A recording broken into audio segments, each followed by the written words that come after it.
The oceans and seas of our planet cover 71% of the Earth's surface. We know little to nothing about what lies beneath.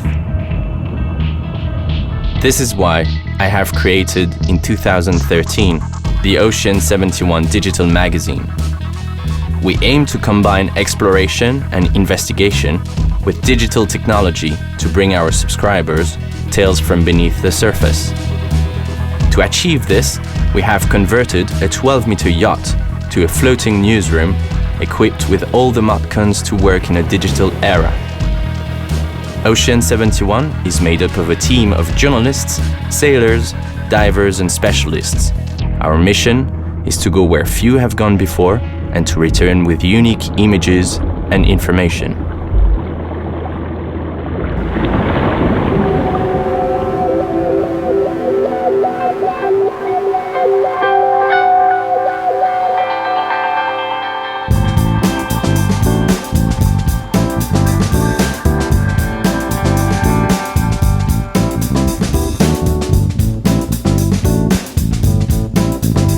OCEAN71 returns to Albania, but this time with the Swiss archaeologists.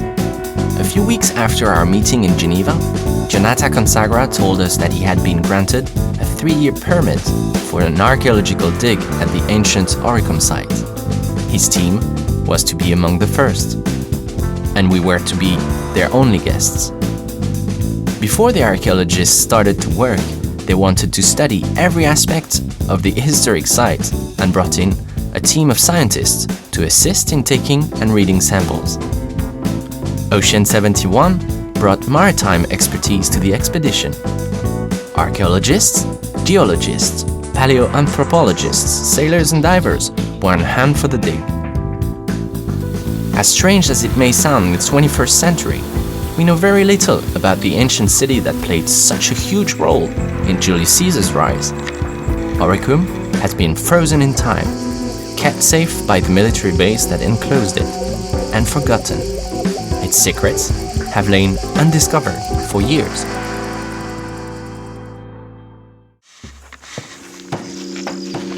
As soon as we set foot in Albania, we headed straight to the ancient Oricum to show the scientists.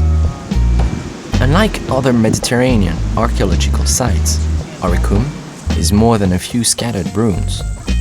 The port that Caesar captured almost 2,000 years ago is a city complex. The architects of Oricum planned the town strategically, leaving nothing to chance. The heart of the city sits atop a rocky hill at the apex of the large bay, ideal for spotting an enemy approach. It is protected on one side by the Bay of Vlora, and on the other by a lagoon, which Caesar himself describes as a hidden inner harbor. He accessed the town via a channel, which today is reduced to a stream of marshland that winds its way around the town towards the lagoon. On the other side, a narrow stretch of land connects Oricum to the continent. Looking down on Oricum, it is easy to see that the water makes the site a natural fortress, similar to a medieval castle. But we are only just getting started. Shepherds have found tombs on the surrounding hillsides, beyond the lagoon. Further investigation will reveal whether this is where the inhabitants of Oricum buried their dead. North of Oricum is the Karaburun Peninsula, a 15-kilometer long rocky outcrop that has remained largely wild and untouched, and is peppered with archaeological remains linked to Oricum, such as old Roman quarries. The local Oricum craftsmen of the time would have harvested the white rock to send back to the Republic to be shaped into sculptures. All aspects of Roman life here, be it the city, the harbor, or the burial site and the Karaburun quarries, are very well preserved. Its inaccessibility, both from a military and geographic point of view, have kept this historic site safe for thousands of years. Oricum is an archaeological miracle. Isolated for centuries, the city complex is an enigma. How far did the inner harbor extend at the time of Julius Caesar?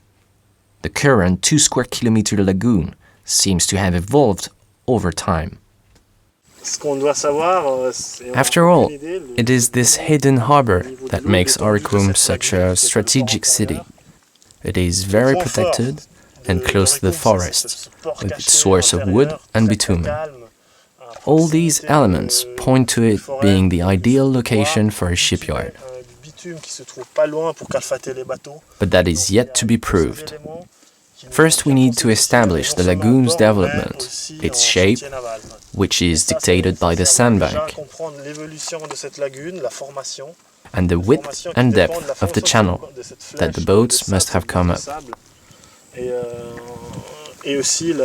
We also need to assess when the boats navigated the channel.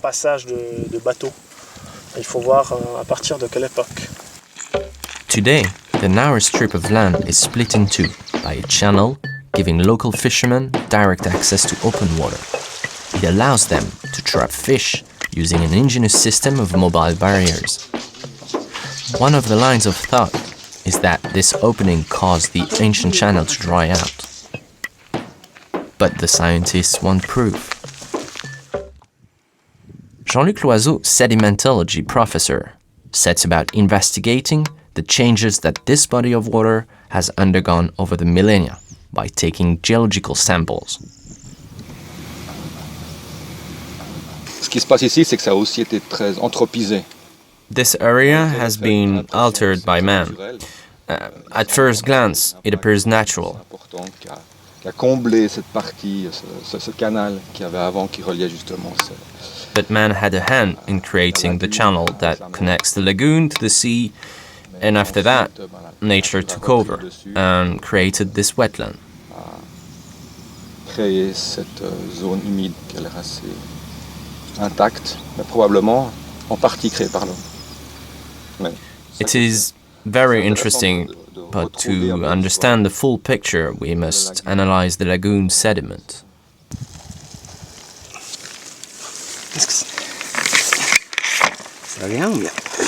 Just looking at the sediment, the specialist is able to make some assertions. Là, on voit très bien qu'il y a des graviers, hein. Donc c'est des petits cailloux qui font. There is gravel in the sample, small stones which vary from a few millimeters to a centimeter or two in size. These are typical of the bottom of a river or a canal. Là, on voit qu'ils sont vraiment très noirs aussi. The rest of the sediment is much finer. This black sediment is consistent with a marshy area where there is plenty of organic matter and no oxygen at all. These are vital information to reconstruct the ancient city and its port.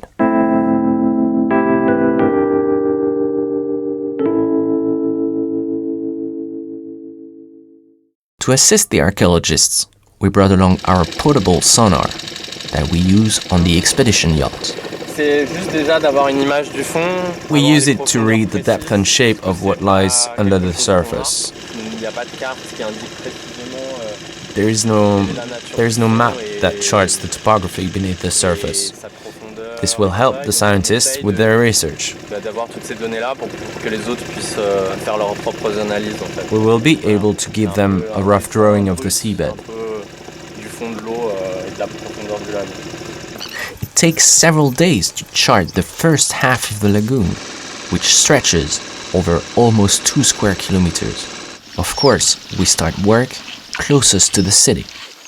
A few hundred meters away, another team maps out the necropolis, recording the specific location of each tomb, so that when the dig begins, they have a precise record. Jocelyne Desideri, paleoanthropologist at the University of Geneva, explains what specific information they hope to obtain. In short, we want to know them. This is a very important aspect of an archaeological dig. Learning about the dead will help complete our knowledge of the society that existed here. The people in these tombs are the protagonists of this story, and we will learn a lot about them and their environment from studying their remains. The task is not an easy one. Unlike ancient Oricum, the burial area is situated outside the military base and as a result is exposed to looting. In a country as poor as Albania, simple funerary objects are seen as treasure. These two tombs were looted between September 2011 and March 2012. The looters lifted the stones and took whatever was inside. They must have seen us close to this tomb and thought that we had identified something interesting about it. They returned at night and ransacked it. Inside the ancient city, the remains are safe, but the mysteries abound here too. What we had assumed was a small theater isn't. A typical theater has excellent acoustics, distributing sound from the stage to the top of the stands. But this structure, with its stone elevation, would project the sound back to the center. In addition to this puzzle, there is a shape at the center of the stage that might have held a statue. In time, the dig should reveal the true identity of this building. Another mystery, directly connected to the lagoon, is a stone wall that runs from the ancient city straight into the water. Could it be the remains of Julius Caesar's inner harbor wall? The scientists won't speculate.